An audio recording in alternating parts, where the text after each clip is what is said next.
My friends, for centuries you have read the Scriptures. You have heard the teachings repeated, explained, argued over, preached from pulpits and whispered in private prayer. And yet, the simplest, most transformative revelation Jesus ever offered stands before humanity as plainly as sunlight and still remains unseen. There is a truth so close, so obvious, so deeply woven into the fabric of your being that the mind passes it by without recognition. A truth so simple that the intellect dismisses it, and yet so profound that the entire spiritual life depends upon it. It is not hidden in ancient scrolls, nor buried in esoteric doctrines. It is written, spoken, repeated, but almost never understood. Jesus gave it in a single breath. 5 words. 5 words that, when entered into with awareness, dissolve fear, heal the body, supply every need, and restore the soul to its rightful identity. I and the Father are one. These words are not a statement about Jesus. They are a revelation of your true nature. They are not theology. They are not metaphor. They are not poetry. They are the spiritual fact of existence stated plainly from one who lived in the light of realization. And yet, with all the reading, all the praying, all the searching, you have rarely been shown how to receive this truth, how to enter it, how to recognize it as the living presence within yourself. These 5 words have been recited by millions, believed by some, admired by others, but revealed only to the few who dared to look behind the veil of appearance. You see, the world has trained you to believe in separation, a God somewhere above, a self somewhere below, a life to be managed, a world to be feared, needs to be met through effort, fear, and striving. But Jesus, standing in the quiet authority of spiritual awareness, shattered that illusion with 5 simple words, not to exalt himself, but to awaken you. When I tell you that this sentence is a code, do not think of mysticism or secrecy.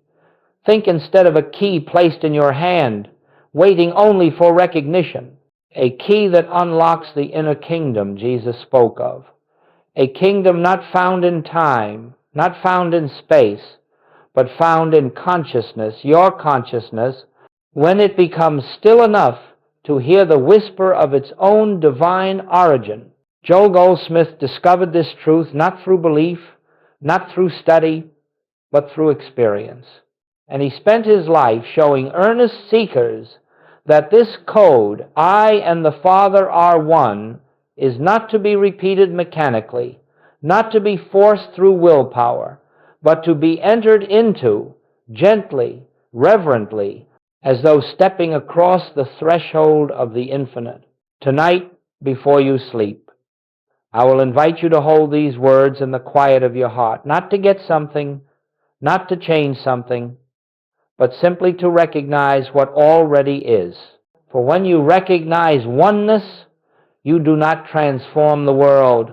You dissolve the illusion that the world ever stood apart from the source. You may have read the Scriptures many times, but until this recognition dawns within you, you have not read them with awakened eyes. You may have prayed countless prayers, but until the sense of separation is surrendered, prayer remains an effort of the mind rather than an activity of the spirit. This simple code, my friends, is the gateway to Christ consciousness, not a higher state to achieve, not a distant light to pursue, but the natural awareness of one who has realized that there is no I separate from God, no life separate from divine life, no mind separate from divine mind. Let us begin this journey together calmly, quietly, without strain. Let us approach these 5 words not as students seeking information, but as consciousness seeking its own source. For the kingdom you seek is not far. It is not hidden. It is not withheld. It is here, where you are. It is now, in this very moment. and it waits only for recognition. My friends, the spiritual world has spent 2,000 years debating who Jesus was, what authority he held, and what his words were meant to convey. But very few have paused long enough, become still enough, silent enough, to perceive the consciousness from which he spoke. When Jesus uttered the words, "I and the Father are one," he was not describing a belief he cherished. He was not asserting a doctrine. He was speaking from an actual state of realization, a lived awareness of the presence that animated his being. These words came not from thought, but from illumination, not from intellect, but from spiritual vision, not from effort, but from revelation. Jesus stood in the full light of truth, and from that light he spoke. And because he spoke from consciousness, his words carried the authority of consciousness. That is why they have endured across centuries, not because of theological interpretation, but because spiritual truth contains its own life, its own power, its own resonance. Now, listen closely. When Jesus said, "I and the Father are one," he was not claiming a unique privilege. He was not saying, "I alone am one with God and you are not." That was never his message. That was never his consciousness. He was revealing the eternal truth of all spiritual identity. He was showing you what is true of you, even if you do not yet recognize it. Joel Goldsmith often said, Jesus was not setting himself apart, he was showing you your own self. The Master knew that every healing, every supply, every harmony that appeared in his ministry flowed not from a personal power, but from his recognition of oneness with the infinite source. He never claimed credit. He never pointed to a human self. He said plainly, "The Father within me, he doeth the works." This is the same consciousness expressed in 5 words. I and the Father are one.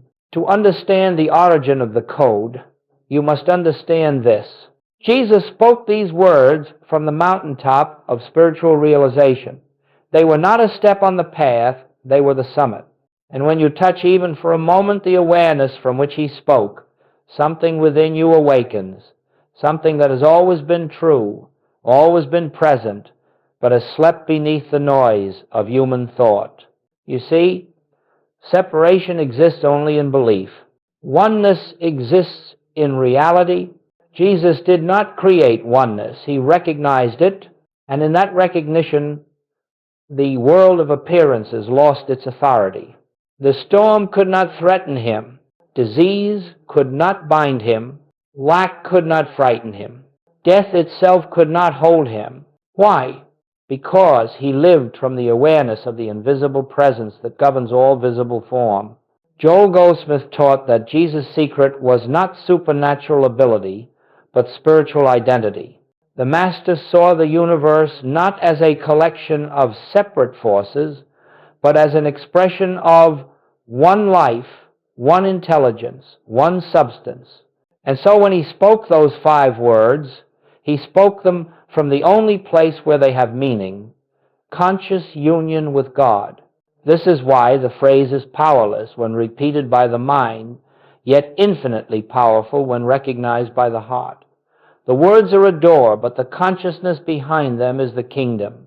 And so, my friends, tonight when you rest in these words, you will not be repeating a historical statement. You will be touching the same consciousness from which Jesus spoke. You will be returning to the origin not of the phrase, but of your being. For the truth he revealed is the truth of every soul. I and the Father are one. This is not a future attainment. It is not a reward for spiritual growth. It is not a condition to be earned. It is the eternal fact of your existence waiting for you to awaken to it. And this awakening begins with recognition. My friends, we have taken sacred words and turned them into habits. We have taken revelation and turned it into recitation. We have taken the living truth of spiritual identity and reduced it to phrases repeated without consciousness. But a truth repeated is not a truth realized. A truth memorized is not a truth awakened. A truth spoken from the mind is not the same as a truth known in the heart. And so Joel Goldsmith, standing within the same stream of spiritual insight that moved through the Master's consciousness, said something very few were able to understand. You cannot make truth true. Truth already is. You see, my friends, most people treat spiritual statements as affirmations, tools for convincing themselves, persuading themselves, or reshaping reality according to personal desire. But the infinite way does not work in that realm at all. When Jesus said, "I and the Father are one," he was not affirming. He was recognizing affirmation belongs to the human mind. Recognition belongs to spiritual consciousness. Affirmation tries to make something happen. Recognition reveals what already is. Affirmation begins with separation and attempts to build a bridge. Recognition begins with oneness and rests in it. So when you take these 5 words and attempt to use them as a mantra, as a device to get healing or supply or peace, you have already stepped away from the consciousness that gave them life. You have turned a revelation into a tool for personal improvement. You have slipped unconsciously into seeking second, as Joel would say. Listen carefully, for this is the turning point. Truth does not respond to effort. It reveals itself to awareness. And so Joel Goldsmith urged his students, do not repeat these words mechanically. Do not attempt to believe them. Do not try to force your mind into agreement. Instead, be still. Rest. Listen. Let the words open a space within you. For the power is not in the syllables. The power is in the consciousness behind them. If you take the phrase, "I and the Father are one," and repeat it 100 times, it will mean nothing. But if you sit quietly, gently, reverently, and let the inner meaning dawn, even for a breath, even for a moment, you have touched eternity. You have felt the presence. You have recognized the truth of being. Joel would often say, one moment of true awareness is more powerful than hours of meditation performed by the mind. And so Joel Goldsmith urged his students, do not repeat these words mechanically. Do not attempt to believe them. Do not try to force your mind into agreement. It is something you recognize. Let us make this clear. Recognition is not concentration. Recognition is not willpower. Recognition is not effort. Recognition is surrender. Recognition is openness. Recognition is the dissolving of the personal sense of I. When the personal I surrenders, even slightly, the divine I, the infinite identity, reveals itself, and in that revelation, the words "I and the Father are one" become alive. They stop being a phrase, and they become your state of consciousness. This is why Joel called this approach radical, because it bypasses the mind entirely. It bypasses technique. It bypasses striving. It bypasses the ego's desire to use truth as a tool. It leaves only presence, only awareness, only the silent recognition of what has always been true. When you speak these words tonight, do not speak them outwardly. Do not say them as though they are addressed to the universe. Do not direct them toward a God beyond the skies. Simply rest in them, as though sinking into the truth of your own being. Say them without saying. Hear them without sound. Know them without thought. Let the words reveal themselves. Let the truth find you. Let the recognition rise of its own accord. For when recognition arises, it brings peace. It brings clarity. It brings the quiet assurance that you are not alone, not separate, not vulnerable, not impoverished, not abandoned. You are one with the source, not by effort, not by achievement, not by belief, by truth itself. And truth needs only to be recognized, my beloved friends. When the Master declared, I and the Father are one, he was not speaking poetry. He was describing the structure of reality itself, the invisible relationship that governs all visible experience. And until you understand this relationship, until it becomes your own lived awareness, you will continue to struggle with the problems of the world as though they possess power, as though they possess cause, as though they possess reality. Now listen, and listen deeply. Every material problem, every fear, every disease, every lack, every conflict arises from one root, the belief that you stand separate from the source of life. Separation is the only illusion mankind has ever suffered. Separation is the only cause of anxiety, the only cause of insufficiency, the only cause of spiritual darkness. The moment you believe you live apart from the infinite, you begin to depend on finite resources, finite strength, finite understanding, and finiteness always fails. This is why the world struggles. Not because it is bad, not because it is fallen, but because it is believed to be separate. The human mind looks at a problem, whether it be debt or illness or fear, and immediately concludes something out there must change. It seeks to fix the outer world. It seeks to rearrange matter. It seeks to manipulate circumstances, and all the while, the root remains untouched. Joel Goldsmith taught a truth so profound, so revolutionary, so simple that many overlooked it. The outer world is never cause. Consciousness alone is cause. Do you see the significance? The moment you treat a material condition as power, you strengthen it. The moment you fight an appearance, you grant it reality. The moment you chase a solution outside, you affirm separation. But when the Master spoke those 5 words, I and the Father are one, he pulled the entire axis of life inward. He recognized the presence that stands behind all form, the infinite that animates all manifestation. He saw that the source of supply is not money. The source of health is not the body. The source of protection is not human strength. The source of harmony is not human personalities. The source is the Father, the infinite presence, the invisible consciousness that lives as you.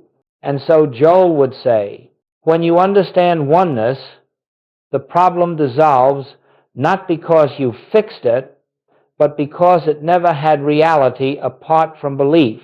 Let us take this slowly. When you stand in awareness of oneness, fear loses its foundation because you no longer stand alone. Lack loses its authority because supply is realized as spiritual, not material. Illness loses its terror because life is recognized as divine, not biological.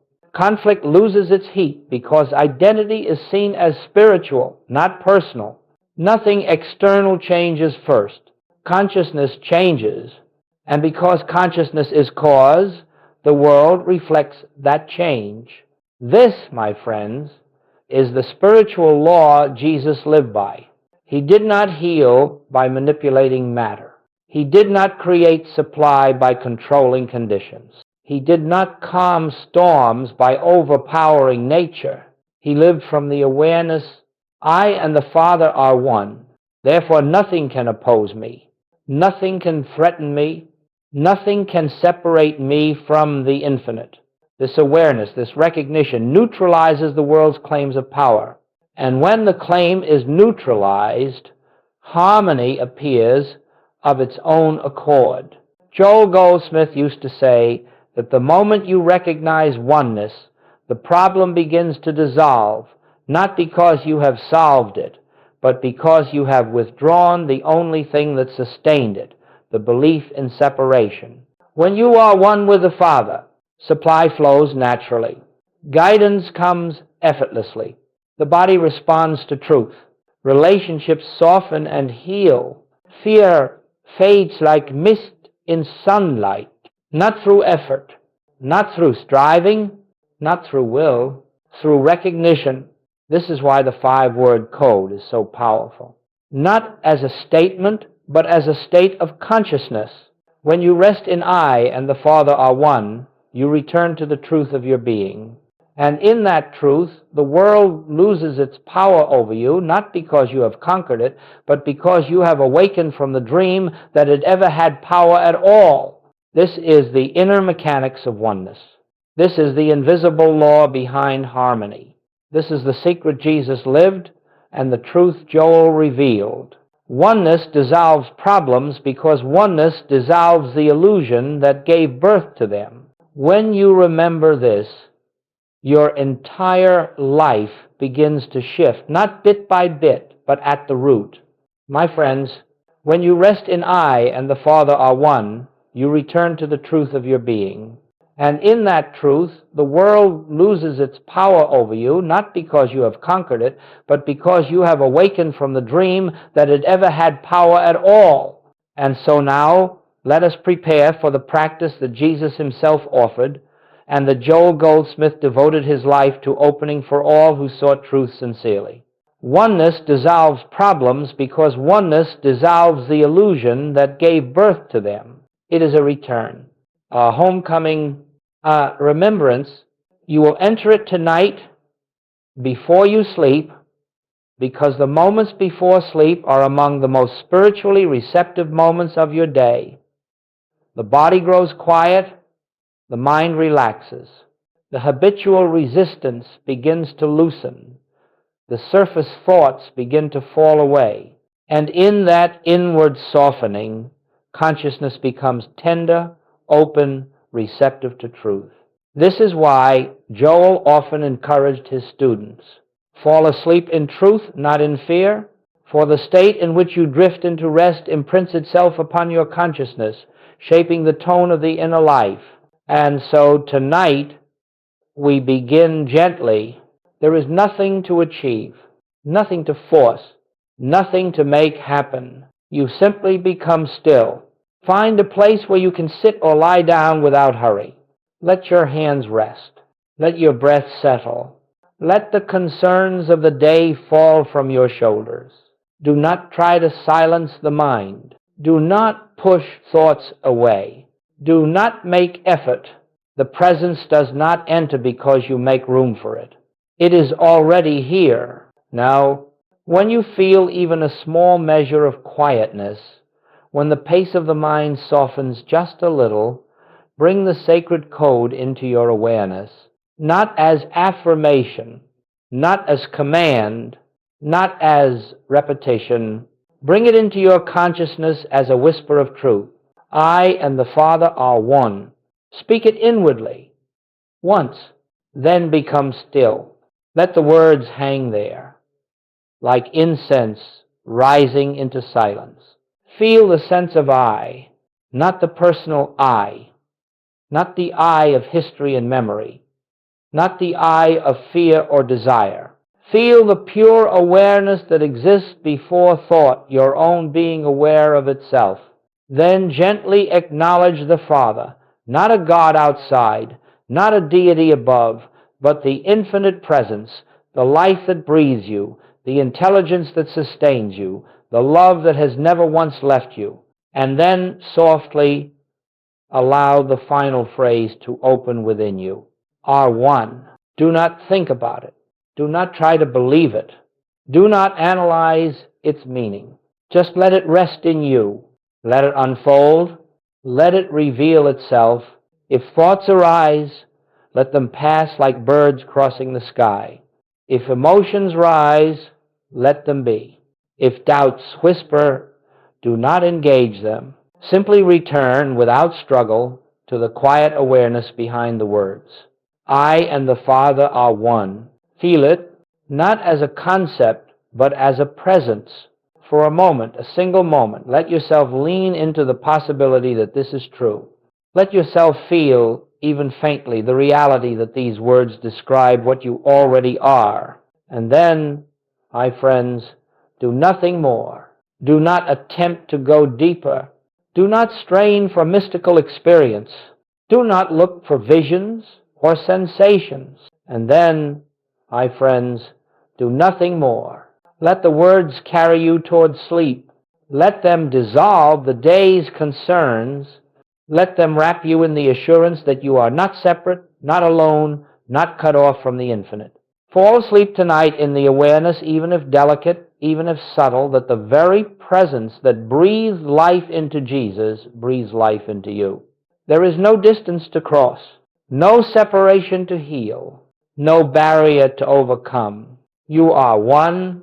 You have always been one. You will forever be one.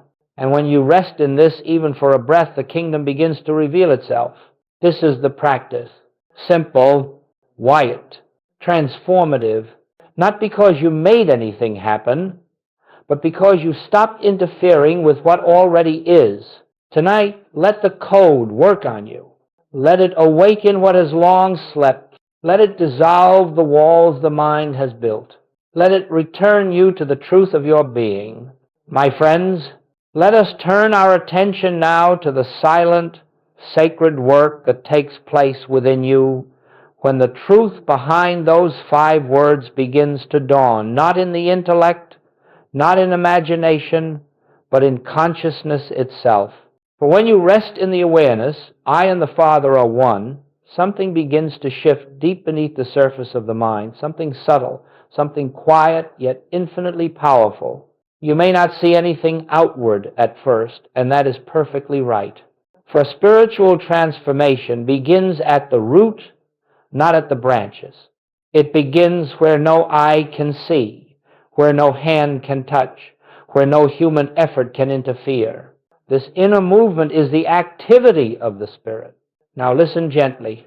The first thing that happens when recognition dawns is that the personal sense of I begins to soften. The heavy, burdened I that tries, fights, strives, fears, worries, and seeks begins to dissolve like mist in the morning sun. You will feel, perhaps for the first time, that you are not carrying life alone. You are not depending on your own strength. You are not responsible for orchestrating the universe. Something deeper is holding you. This is not imagination. It is recognition. Joel Goldsmith called it the dissolving of the personal self. Not the destruction of individuality, but the release of the false sense of separation. When this begins, a great quietness enters your being. Not the quietness created by effort, but the quietness that flows naturally when fear loses its foundation. Fear can only survive in separation. Fear cannot survive in oneness. And so, when you recognize your unity with the infinite presence, fear begins to lose its voice. It may try to rise. It may whisper its familiar arguments, but something within you knows that it has no authority. Then another change begins to unfold. The mind stops reaching outward for solutions. It stops calculating. It stops grasping. It stops trying to fix, repair, or manipulate conditions. This is the beginning of spiritual rest. Not lethargy, not passive acceptance, but the deep awareness that there is a presence, an intelligence, a life moving through you, living as you, governing every detail of your existence. Joel often said, the moment you stop trying to make life happen, the Spirit takes over, and that, my friends, is what you will begin to feel. Life happening through you, rather than you happening to life. Another inner shift takes place as well, one more delicate, yet profoundly transformative. The sense of being guided, not by thoughts, not by logic, not by emotion, but by a quiet prompting, an inner nudge, a subtle clarity that reveals the next step without strain. This guidance is not external. It is not a voice speaking from beyond. It is the natural activity of the Father, the infinite consciousness, moving as your own awareness. As recognition deepens, you will also notice that your reactions begin to change. What once startled you no longer shakes you. What once angered you no longer ignites you. What once frightened you no longer terrifies you. Not because conditions have changed yet, but because the center from which you live has shifted. You are no longer responding from personality. You are responding from presence. And then, very quietly, another inner transformation unfolds. One that cannot be forced, one that cannot be sought, one that arises only through grace, a sense of fullness. Not emotional excitement, not positive thinking, not an improved mood, but a deep, steady, quiet contentment, untouched by circumstances. This fullness is the first sign that the Christ within you is stirring, moving, rising to the surface of your awareness. It is the inner assurance that you lack nothing because the source is within your own being. From this fullness, harmony begins to express itself outwardly, naturally, without effort, without manipulation.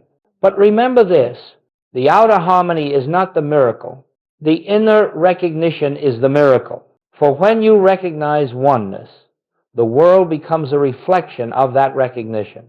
Not because you change the world, but because you awaken from the belief that the world had power separate from God.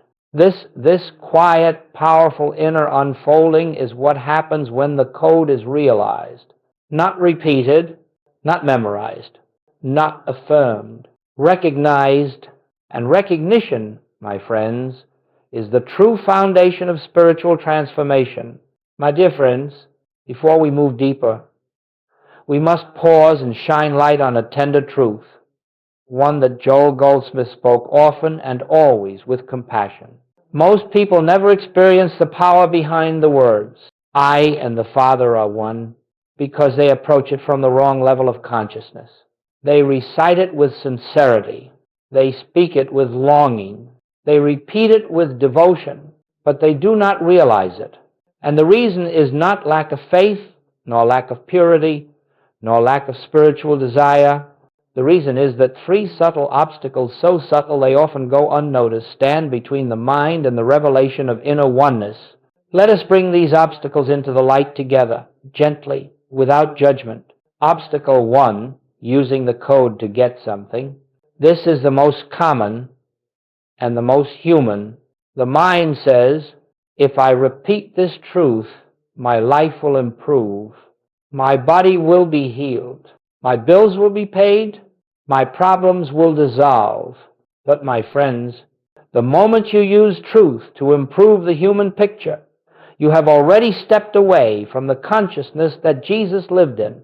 You have shifted from recognition to utilization, from oneness to separation, from spirit to desire. Jesus did not speak the words to obtain anything. He spoke them from the fullness of already being. Joel Goldsmith said it without compromise. Truth cannot be used. Truth must be lived. When you take these 5 words and try to make them a tool, the personal I, the one that wants, fears, and grasps, steps forward, and where the personal I stands, the Christ cannot be recognized.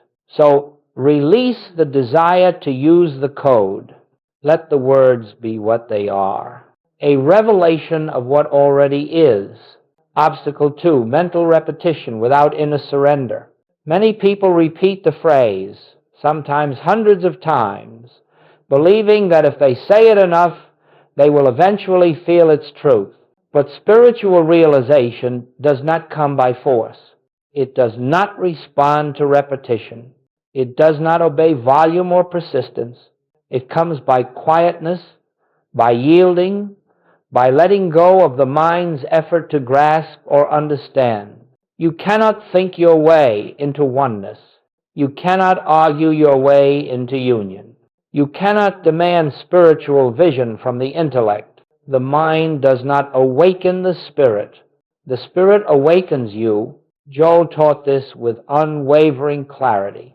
One moment of surrendered awareness is worth more than hours of mental effort. So if you find yourself repeating the words anxiously, mechanically, nervously stop, become still, breathe once, and let the words sink inward, not outward. Let the truth reveal itself instead of trying to manufacture it. Obstacle-free, trying to believe the statement is true. This is a subtle trap. Many seekers approach the phrase like a belief to be accepted, a doctrine to be agreed with, a concept to be mentally absorbed. But belief belongs to the mind. Recognition belongs to consciousness. Belief can be shaken. Recognition cannot. Belief fluctuates with circumstances. Recognition stands immovable. Belief requires effort. Recognition is effortless. Belief tries to accept truth. Recognition sees truth. And so, my friends, stop trying to believe. Stop trying to convince yourself. Stop forcing the mind to accept what it cannot comprehend. The personal mind cannot understand oneness because it was born from the illusion of separation. It tries, it struggles, it wrestles, but it cannot enter the kingdom. Only in inner silence, only in surrender, only in stillness does truth reveal itself. Joel Goldsmith's gentle reminder guides us here. You do not bring God into consciousness. You become aware that God is already there. The moment you stop trying to believe, the moment you stop trying to force truth inward, the moment you stop thinking about the words, a quiet recognition begins to arise. Not from the mind, from the depth of your being, releasing the obstacles. And now, my friends, let me tell you the mercy of it all. These obstacles require no battle, no discipline, no effort. Simply becoming aware of them begins to dissolve them. Awareness itself is the dissolving agent. The moment you see that you were using truth, you stop. The moment you notice the mind repeating mechanically, it grows quiet. The moment you realize you were trying to believe, the trying falls away. And in that falling away, in that gentle surrender, the light has room to enter.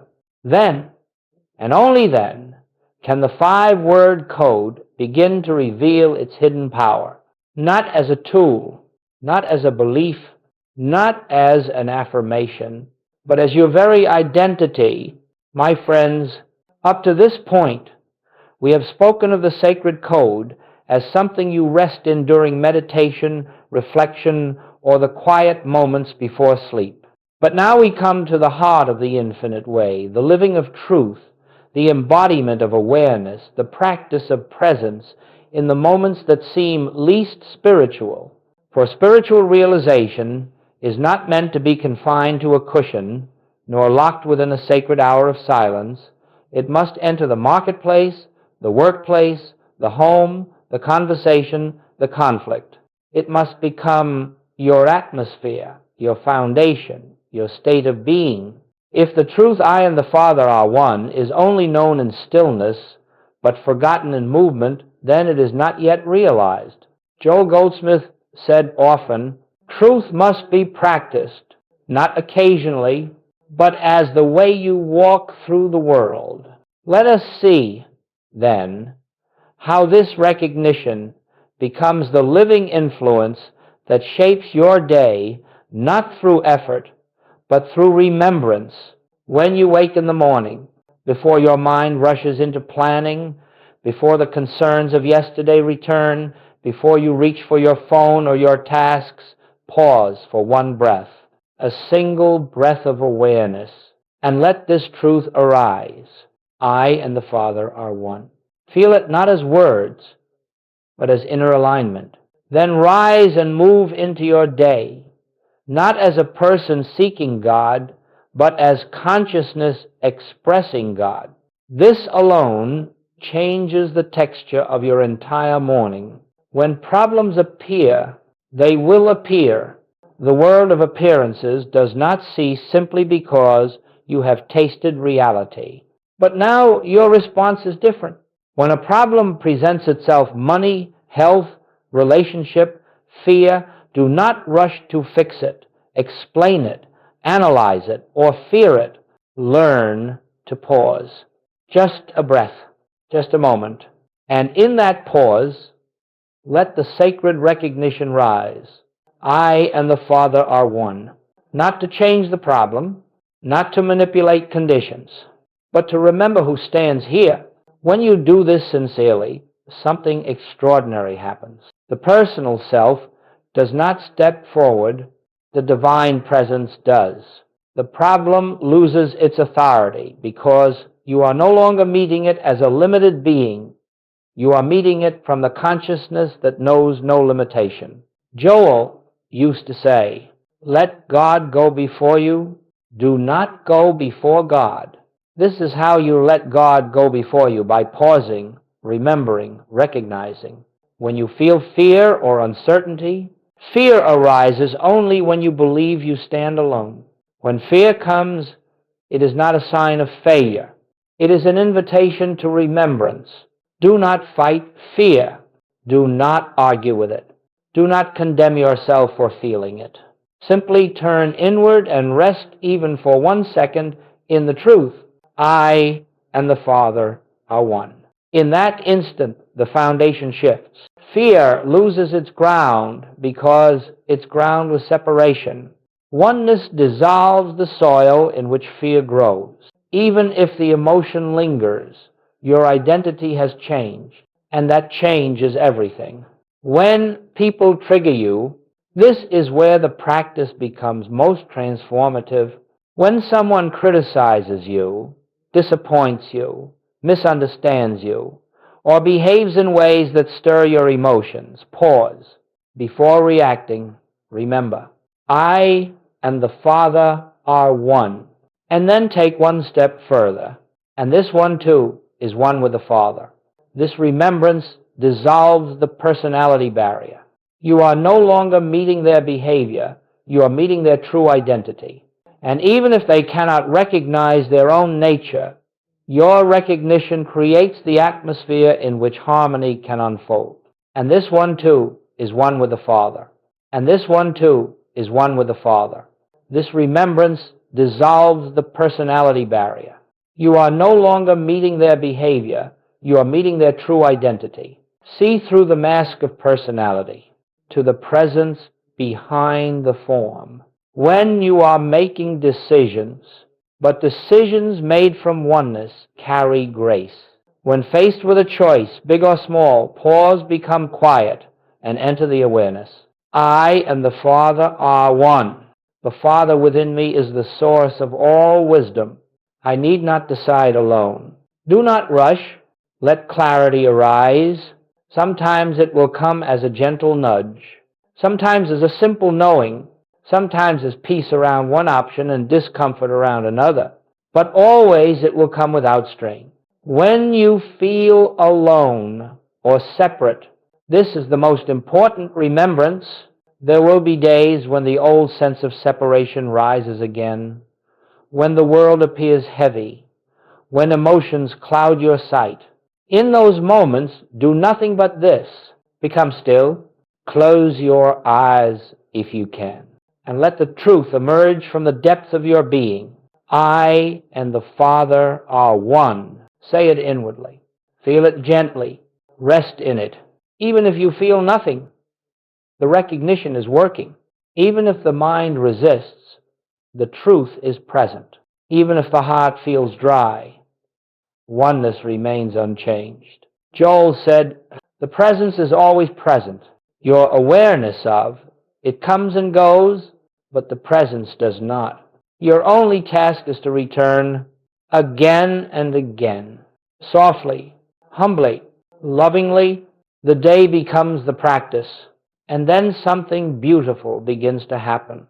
You no longer think of spiritual practice as an activity you perform. It becomes the atmosphere in which you live. The pauses become natural. The remembrance becomes automatic. The presence becomes steady. You discover that the Christ consciousness you once sought is the consciousness you are now living from. Not perfectly, not dramatically, not as some exalted experience, but quietly, consistently, genuinely, and from this place, life begins to unfold with less resistance, less fear, more grace, more harmony, more flow, not because the world has changed, but because the one who sees the world has awakened. This is living the code. This is letting Christ walk through your day. This is the infinite way. My beloved friends, we have walked together through a sacred remembrance. Not a new teaching, not a modern idea, not a mystical novelty, but the timeless reality Jesus lived, and Joel devoted his life to revealing. And now we come to the close of this message, though not to the close of the journey. For spiritual truth does not end when the words end. It begins when the words fall into silence within you. What matters now is not what you have heard, but what you will remember. Not what you understand intellectually, but what you are willing to rest in. Not what you hope to achieve, but what you are ready to receive. Tonight, in the quiet moments before sleep, when the mind grows soft and the heart becomes receptive and the world loosens its grip, I invite you gently, lovingly, without pressure, to take this truth into your consciousness. I and the Father are one. I invite you gently, lovingly, without pressure, to take this truth into your consciousness.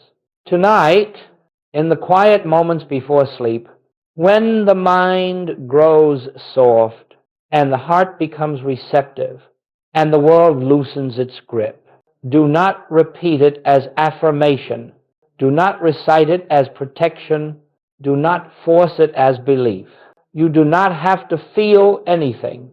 You do not have to enter a mystical state. You do not have to silence the mind or calm the emotions. That stillness is the Father. That awareness is the Christ. That union is your own being. Tonight, as you close your eyes, before sleep takes you, before dreams begin, rest in the simple, effortless truth. Let it arise in you like a whisper from your own soul. Let it settle like a feather landing on still water. Let it open like a flower blooming in darkness without making a sound. You are not separate. You are not alone. You have never been divided from the source of all life. You and the Father are one, and if you drift into sleep with even the faintest awareness of this oneness, your night will be different. Your rest will be deeper. Your consciousness will be more open to the activity of spirit. For the moment you surrender into the truth begins to live you. This, my friends, is the beginning, not the end. The beginning of a life lived not as a seeker of God, but as an expression of God. Not as a person striving for spiritual experience, but as consciousness awakening to itself. That stillness is the Father. That awareness is the Christ. That union is your own being. You are not separate. You are not alone. You have never been divided from the source of all life. You and the Father are one. May the presence that breathes you be recognized by you. May the light within you become the light you live from. May the truth spoken by Jesus become the truth realized in you. I and the Father are one. Go into tonight's silence with this awareness. Let it follow you into sleep.